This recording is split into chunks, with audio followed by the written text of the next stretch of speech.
देखिए बच्चों, class 12th maths exercise 6.2 क्या है? वर्धमान और ह्रासमान फलन। वर्धमान को बोलते हैं इंक्रीजिंग और ह्रासमान को डिक्रीजिंग फंक्शन।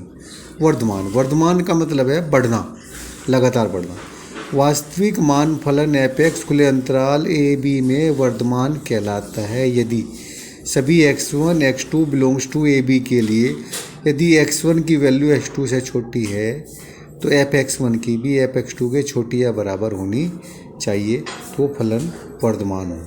और निरंतर वर्धमान में से बोलते हैं स्ट्रिक्टली इंक्रीजिंग फंक्शन। वास्तविक मान फलन f(x) खुले अंतराल ए बी में निरंतर वर्धमान कहलाते हैं यदि x1 x2 belongs to A B के लिए यदि x1 x2 से छोटा है तो f(x1) f(x2) से छोटा होगा। यहाँ इक्वल नहीं है तो ये वास्तविक निरंतर वर्धमान होगा। ह्रासमान है, निरंतर का मतलब है लगातार। ह्रासमान फलन वास्तविक मान फलन f(x) खुले अंतराल ए बी में ह्रासमान कहलाता है यदि सभी x2 belongs to A B के लिए x1 की वैल्यू x2 से छोटी है तो f(x1) की f(x2) से बड़ी होनी चाहिए या इक्वल होनी चाहिए तो आपका फलन होगा ह्रासमान। और निरंतर यानी कि निरंतर का मतलब लगातार यानी कि स्ट्रिक्टली डिक्रीजिंग फंक्शन।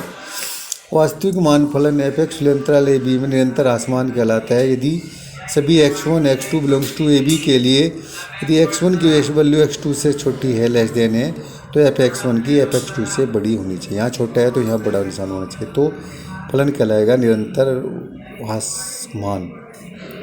नोट है, यदि f(x) अंतराल ए बी में निरंतर वर्धमान कहलाते हैं यदि x के मानों में वृद्धि होने पर f(x) के मानों में भी वृद्धि होती है तो वो होगा वर्धमान। और यदि वास्तविक फलन f(x) ए बी के निरंतर ह्रासमान होती है यदि x के मान में वृद्धि होने पर f(x) के मान में कमी होती है यानी एक के बढ़ने पर दूसरा घटता है तो वो ह्रासमान होगा। एक दिष्ट फलन f(x) खुले अंतराल ए बी में एक दिष्ट कहलाता है यदि f(x) अंतराल ए बी में या तो वर्धमान है या ह्रासमान एक है। एक नोट हो रहा है, वास्तविक मान फलन f(x) बद्ध अंतराल ए बी में वर्धमान अथवा ह्रासमान कहलाते यदि खुले अंतराल ए बी में वर्धमान अथवा ह्रासमान है तथा बिंदु x बराबर a तथा x बराबर b पर भी वर्धमान अथवा ह्रासमान है।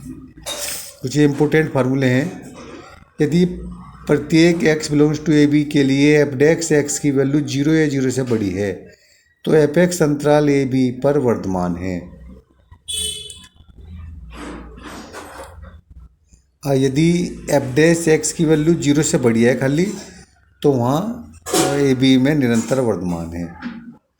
यदि x belongs to A B के लिए f(x) की वैल्यू 0 या 0 से छोटी है तो f(x) ए बी पर ह्रासमान है।